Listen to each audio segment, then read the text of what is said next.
함께 하나님의 말씀을 읽고 듣도록 하겠습니다. 고린도전서 14장 26절에서 40절까지입니다.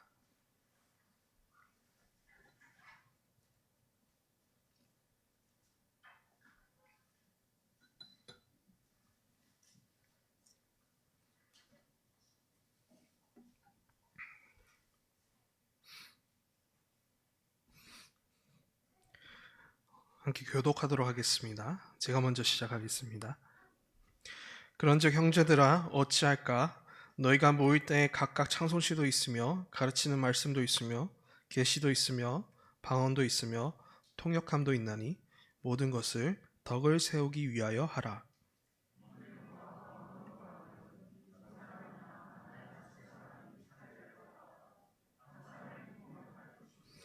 만일 통역하는 자가 없으면 교회에서는 잠잠하고 자기와 하나님께 말할 것이요.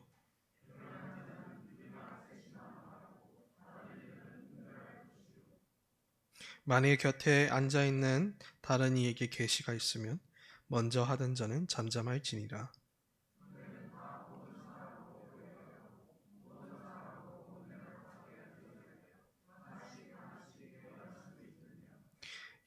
예언하는 자들의 영은 예언하는 자들에게 제지를 받나니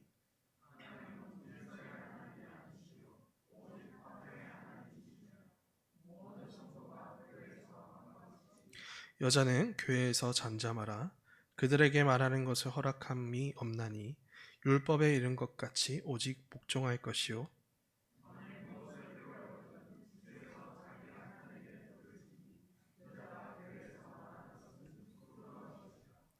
하나님의 말씀이 너희로부터 난 것이냐 또는 너희에게만 임한 것이냐.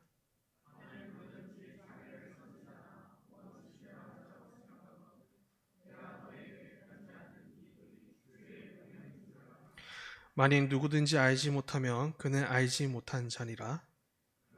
형제들아 예언하기를 사모하며 방언 말하기를 금하지 말라. 모든 것을 품위 있게 하고 질서 있게 하라. 아멘. 고린도 교회 그 안에서 행해졌던 예배는 어지러웠습니다.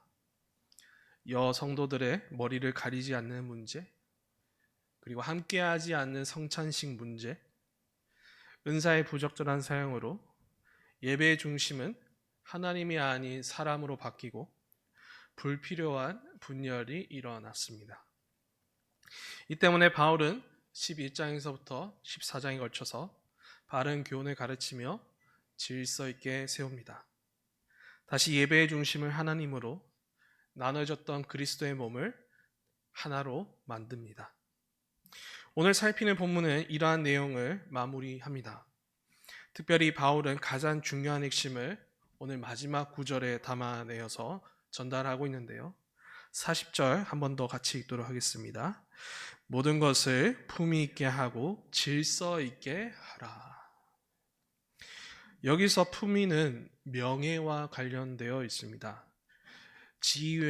어떤 지위에 맞는 행동과 인격을 갖춰 그 명예를 드러내야 된다는 의미입니다. 이어서 질서는 군사적 용어인데요.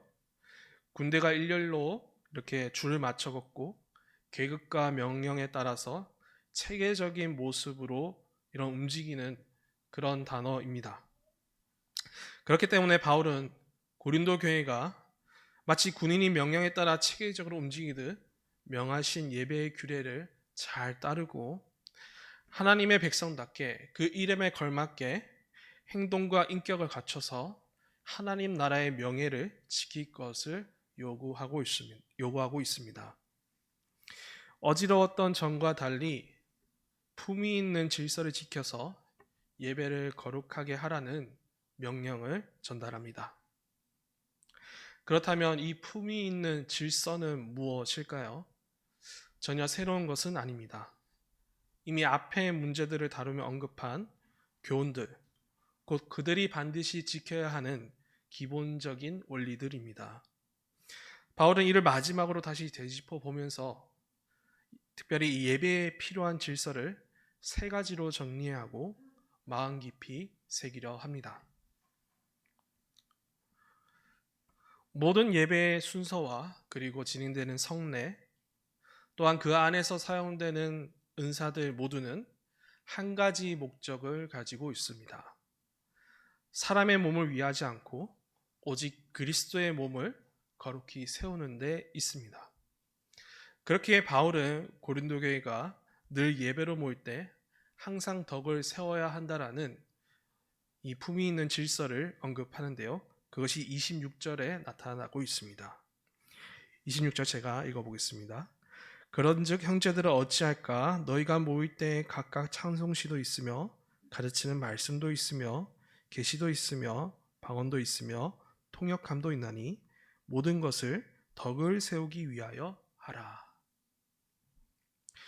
바울은 당시 진행되는 예배의 모습을 연상합니다.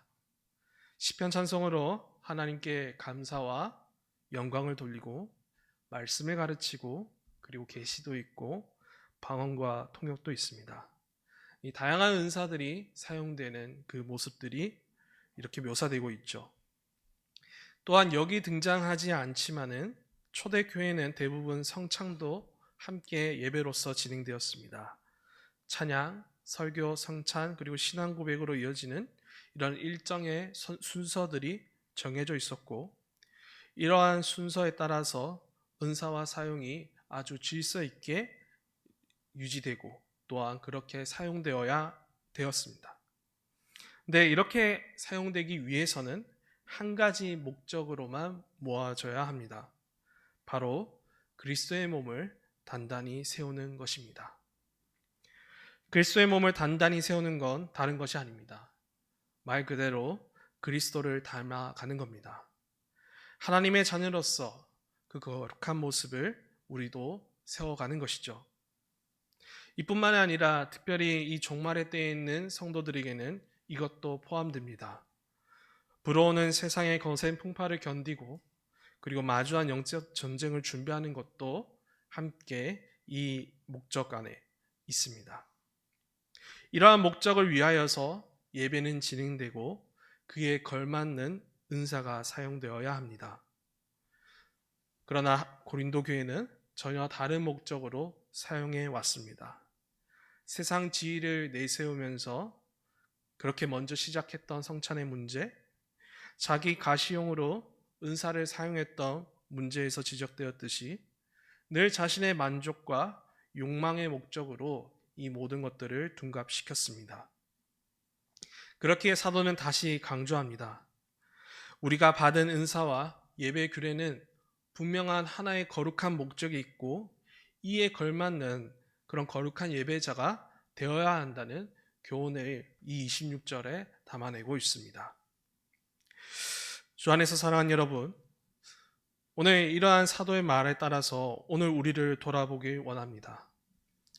우리는 무엇 때문에 함께 모여서 찬양하고 또 말씀을 듣고 무엇 때문에 은사와 직분을 받고 무엇 때문에 거룩한 성례에 참석하고 계십니까?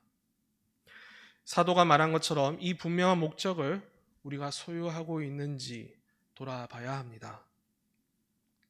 오늘 많은 현대 예배의 모습에는 이 목적으로부터 점점 떨어져 가는 것을 봅니다. 마치 요술램프 지니에게 소원을 구하듯이 온갖 세상의 성공과 자기 만족과 자랑을 위하여서 예배를 드리고 그리고 그에 걸맞는 직분과 은사를 사용합니다. 내 입맛에 맞는 예배로 마음대로 변형시키고 정해진 모습과 그 질서를 깨트립니다. 이뿐만이 아니죠. 공동체의 모임이 이렇게 변질되니 자연스레 개인의 예배도 바뀝니다. 하나님을 구하거나 의지하지도 않고 그리스도를 닮아가야 한다는 거룩한 목적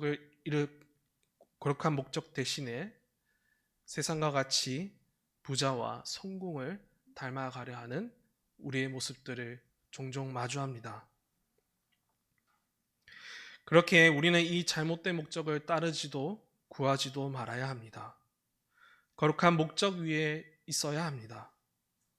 우리의 모임에서 그리고 혼자 있는 예배의 자리에서 늘 기억해야 될 것은 하나의 목적, 그리스도를 닮아가기 위해 우리가 모였고 그리고 우리의 일상을 살아내야 된다는 것을 명심해야 합니다. 그것이 우리에게 주어지는 아주 중요한 품위 있는 질서이고 이 질서를 따름이 우리가 살 수 있는 유일한 생명의 길임을 명심해야 합니다. 이러한 품위 있는 질서가 우리의 모임 가운데 그리고 각 예배의 자리 가운데 그렇게 질서가 유지되시길 그리고 더욱더 회복되시길 주님의 이름으로 소원합니다. 다음 27절부터 32절까지입니다.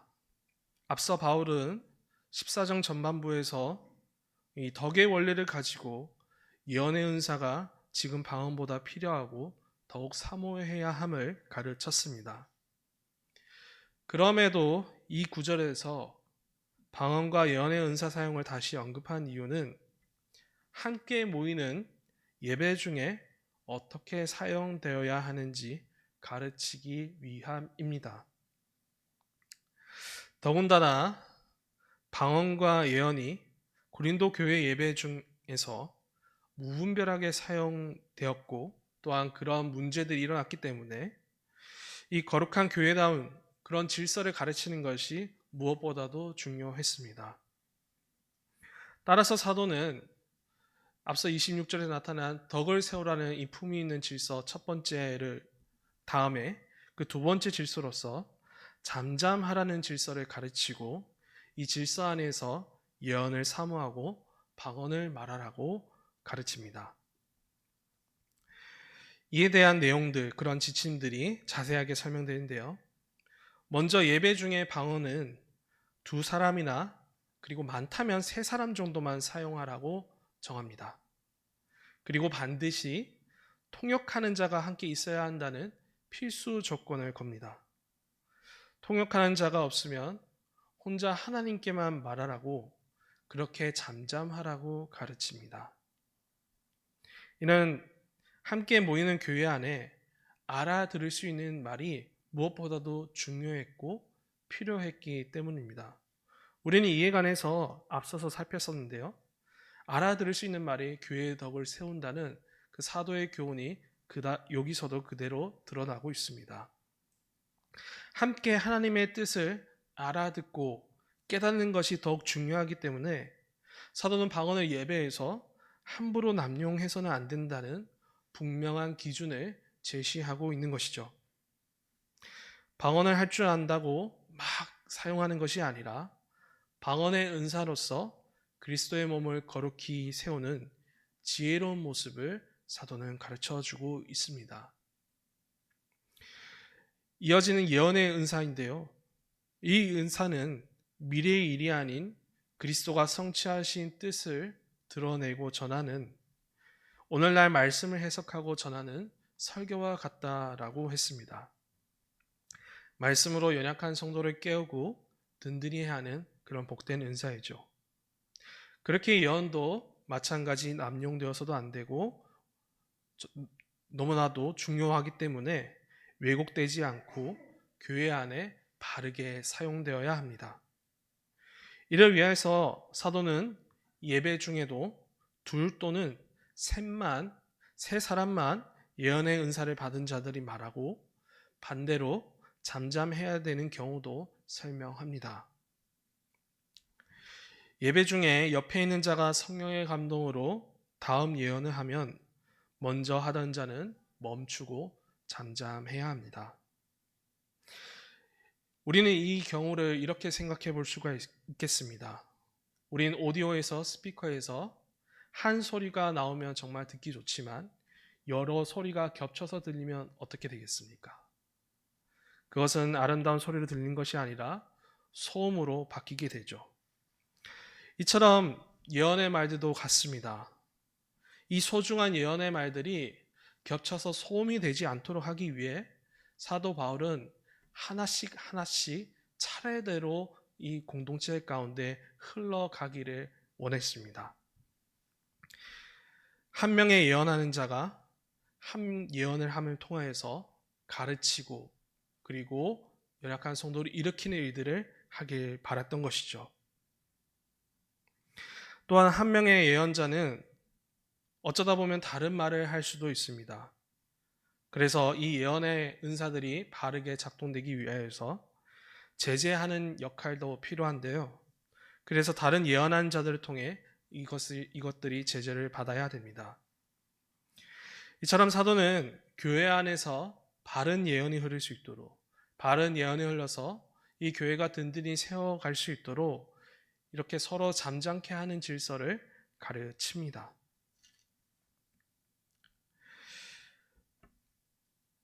우리는 이를 통해서 한 가지 생각해 볼 점이 있습니다.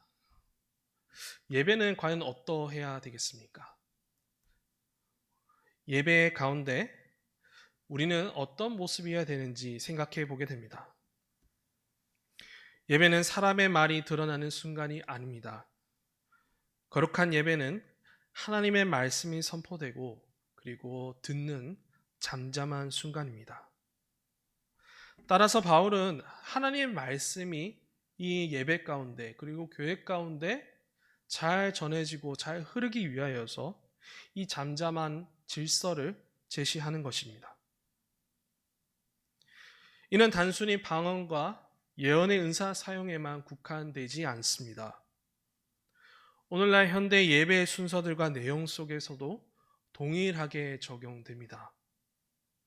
예배를 인도하는 자에게, 말씀을 선포하는 자에게, 그리고 찬양을 인도하는 자에게, 함께 참석하는 모든 성도들에게도 마찬가지입니다. 거룩한 예배를 위해서는 우리 모두는 잠잠해져야 합니다. 무엇을 잠잠해져야 될까요? 바로 사람의 영광을 얻고자 하는 마음, 그리고 또한 내 기준과 가치들, 내 욕심들을 다 잠잠케 하고 온전히 하나님의 말을 듣기를 바라는 것입니다. 하나님의 말씀이 잘 흐를 수 있도록 예배 가운데 하나님의 그 은혜와 그 은총이 바르게 흘러갈 수 있도록 우리의 말과 우리의 행동이 장애물이 되어서는 안 된다라는 것입니다. 다 함께 하나님 말을 알아듣고 순종하는 것, 그렇게 잠잠히 듣는 그 모습이 사도가 말하는 품위 있는 질서입니다. 이런 품위 있는 질서가 오늘날 동일하게 우리의 예배 가운데서도 그리고 각 일상의 자리에 있는 그런 개인의 예배 자리에서도 동일하게 적용됩니다. 이러한 질서가 우리 안에 늘 흐를 수 있기를 주님의 이름으로 소망합니다. 마지막으로 품위 있는 질서는 복종하라입니다. 이 복종하라에 관한 것은 34절에서부터 35절에 나타나게 되는데요. 이 본문은 성경학자들 사이에서 좀 난해하다는 평가를 주로 이룹니다. 일단 이 구절이 다른 일부 사본들에서는 40절 이후에 추가로 삽입시켜 놓은 흔적들이 나타나기 때문인데요. 그래서 바울이 쓴 것이 아니라 후대 기록물로 봐야 되지 않나라는 그런 논쟁이 있습니다. 하지만 사도는 분명하게 이 부분을 그대로 이어서 썼습니다. 은사에 관한 잠잠의 질서가 앞서 언급되었고, 그리고 34절의 후반부인 모든 성도가 교회에서 한과 같이 이렇게 연결되어 시작하고 있는데요. 그래서 이 모든 성도들도 따르는 이 잠잠의 질서를 특정한 대상, 이 교회의 여성도들에게도 적용됨을 강조하고 있기 때문입니다.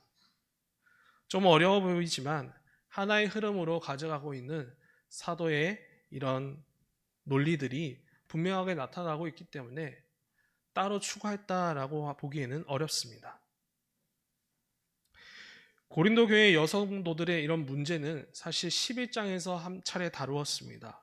그 11장에 다루었던 문제는 이제 복장 문제인데요. 우상을 섬기는 여사제들과 같은 모습으로 이 교회에서도 머리를 드러내는 것은 그리스도를 욕되게 하는 것이다 라고 지적을 했고, 분명하게 우리는 달라야 한다라고 사도는 가르쳤습니다.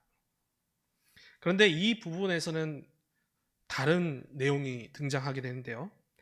사도는 매우 강한 어조로 말합니다. 여자는 교회에서 특별히 예배 때 말도 하지 말고 그리고 율법에서 이런 것 같이 오로지 복종하라고 명합니다. 또 배우려거든 집에 가서 남편에게 물어보라고 하고 교회에서 여자가 말하는 것은 부끄러운 일이라고 단호하게 못 박습니다. 이 단편적으로만 보면 이러한 사도의 말은 받아들이기가 어렵다 이런 생각들이 들 수 있을 것 같은데요. 그러나 그 당시 상황을 조금 더 따져보면 이 사도의 말이 납득이 갑니다. 사도가 지칭한 여자는 모든 이 여성도들을 말한 것이 아니라 그 당시 예배 가운데 잠잠하지 않고 말을 했던 여성도들을 뜻합니다. 아무래도 일부 여성도들이 잠잠하여져서 하나님의 말씀을 들어야 하는 그 예배 중에 갑자기 말하거나 하나님의 말씀을 온전히 받지 못하고 반발을 일삼았던 것입니다. 왜 일부 여성도들이 이렇게 했는지 그 자세한 내용은 잘 알지 못하지만 아마도 말씀을 온전히 받아들이지 못하는 그들의 딱딱하고 굳은 마음 때문인 것으로 생각됩니다. 특별히 그 초대교회 가운데 선포되었던 말씀, 사실 이 말씀은 그 당시 삶을 사는 사람들에게는 매우 급진적이고 매우 어려운 요구들이 많았을 겁니다. 그동안 살아왔던 그 고린도 도시의 삶을 다 버리고 이 바꾸라는 이 복음의 요구가 그들의 마음을 불편하게 한 것으로 생각됩니다. 그래서 바울은 말합니다. 율법에 이른 것 같이 복종하라. 말씀에 온전히 순종하라. 이제 너희는 하나님의 백성이지 않느냐라고 이렇게 꾸짖고 있기도 합니다. 어디 이렇게 교회에서 말하냐라는 이런 남녀 차별적인 그런 말들이 아니라 복음을 잠잠하게 듣지 않고 또한 복종하지 않는 모든 그런 자들을 향한 바울의 훈계와 그런 교훈이라는 것이죠. 그래도 반발하고 싶으면, 그래도 말하고 싶은 부분이 있다고 한다면 예배의 자리 대신 집에 가서 말하라고 이렇게 사도는 이어진 또 이런 추가적인 설명들을 붙여 놓습니다. 그만큼 예배의 자리에서는 복종하는 마음으로, 순종하는 마음으로 있어야 된다라는 것을 강조합니다. 그렇습니다. 품위 있는 질서로서 어떻게 보면 지금 시급한 예배의 질서, 우리가 회복되어야 될 것은 이 복종의 질서일지 모르겠습니다. 과연 우리는 온전히 말씀에 엎드리고 따르는 자세로 예배를 드리고 있습니까? 예배를 드릴 때 하나님께서 전하시는 하나님께서 우리에게 주시는 그 말씀과 그 거룩한 뜻을 불만으로 막고 또는 삶을 바꾸라는 거룩한 명령 앞에서 온갖 변명으로 우리는 흘러보내고 있지는 않습니까? 내 안의 모든 반발을 잠재워야 하나 그렇지 못하고 늘 소리치면서 거부하고 있지는 않습니까? 그렇게 우리는 이 복종의 질서가 너무나도 필요합니다. 우리가 함께 모일 때 그리고 혼자 드리는 그 예배의 자리에서는 온전히 하나님의 말씀을 듣고 따르고자 하는 그런 마음으로 드려야 됩니다. 그렇게 이 거룩한 질서에 우리는 따를 수 있도록 우리는 더욱 은혜를 구해야 됩니다. 그래야지만 우리는 살 수 있고 거룩한 백성으로 왕성될 수 있기 때문에 우리 가운데 늘 복종의 질서가 가득하게 또한 주님의 이름으로 소망합니다. 주 안에서 사랑하는 여러분, 우리가 늘 드리는 예배, 우리가 매번 함께 참석하는 예배, 그리고 여러분 각자의 자리에서 드리는 예배, 그 예배의 순간 속에 우리는 어떤 질서 가운데 있습니까? 우리는 사도가 말한 것처럼 이런 품위 있는 질서가 유지되어야 됩니다. 덕을 위하여서 그리고 잠잠하고 복종하는 그런 거룩한 질서 위에서 우리의 예배가 계속되어야 합니다. 다른 우상의 예배와 같이 어지럽고 시끄러워서는 안 되고 그리고 무질서해서는 안 됩니다. 그 이유는 바로 우리의 유일한 예배의 대상이 되시는 하나님께서 이 무질서의 하나님이 아니시고 오직 화평의 하나님이시기 때문입니다. 그래서 사도는 33절에 이렇게 고백합니다. 하나님은 무질서의 하나님이 아니시오 오직 화평의 하나님이시니라. 하나님은 창세 전부터 모든 걸 계획하시고 심히 보시기에 좋을 정도로 다 창조하셨습니다. 그리고 뿐만 아니라 어떻게 예배해야 되는지 올바른 질서도 다 정해 주셨습니다. 에덴 동산에서 그리고 신의 산 아래서 십자가 아래서 우리가 어떻게 예배해야 되는지를 다 보여주셨습니다. 이처럼 하나님은 무질서한 분이 아니십니다. 거룩한 질서와 규례 안에서 함께 예배하고 함께 하나가 되기를 원하십니다. 이러한 질서 안에서 화평을 원하시는 하나님이십니다. 그래서 특별히 구약에 나타난 그 율법에 나타난 이 예배에 관한 규례들 속에 보면 이 무질서하고 시끄러운 이 우상의 예배 형식을 다 금지시켰습니다. 이 속에서 절대 나와 화평할 수 없음을 분명하게 선을 그어 놓으셨습니다. 그러므로 이 질서는 명령으로 남겨집니다. 사도는 고린도 교회에 이 질서가 단순한 겉면이 아니라 주의 명령으로 전달하고 있음을 밝힙니다.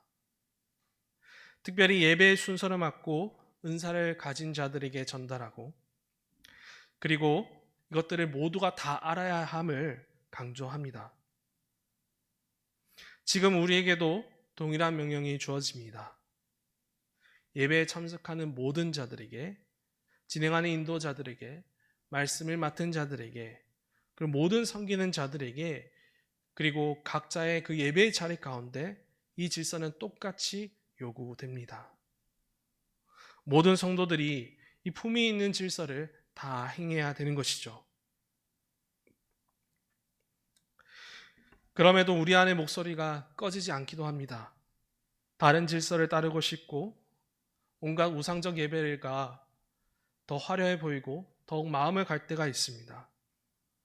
하지만 온전한 예배의 모범이 되신 우리 구주 예수님은 그렇게 하지 않으셨습니다. 주님께서 먼저 우리 하나님 아버지를 거룩히 섬기셨습니다. 아버지의 나라를 위하여서 그 아버지의 백성을 위하여서 모든 걸 희생하셨고 그 모든 것을 다 감내하셨습니다.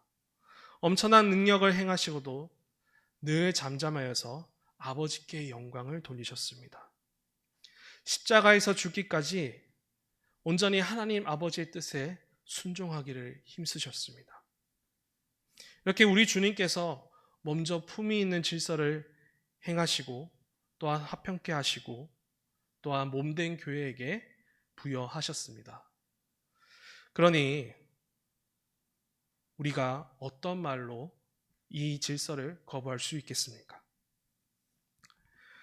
우리 모두 주님과 같이 이 질서를 함께 따르며 거룩한 예배자가 되길 소망합니다. 갈수록 시끄러워지고 이 무질서한 현대의 예배들 속에서 순수함을 지켜갑시다. 또한 각자의 일상에서 드리는 예배의 자리에서도 덕을 세우고 그리스도를 닮아가길 생각하고 그리고 내 생각을 잠재우고 온전히 말씀 앞에 복종하기를 그렇게 힘쓰는 거룩한 예배자들, 품위 있는 그리고 품위 있고 질서 있는 그런 우리의 예배가 다 되길 주님의 이름으로 축복합니다.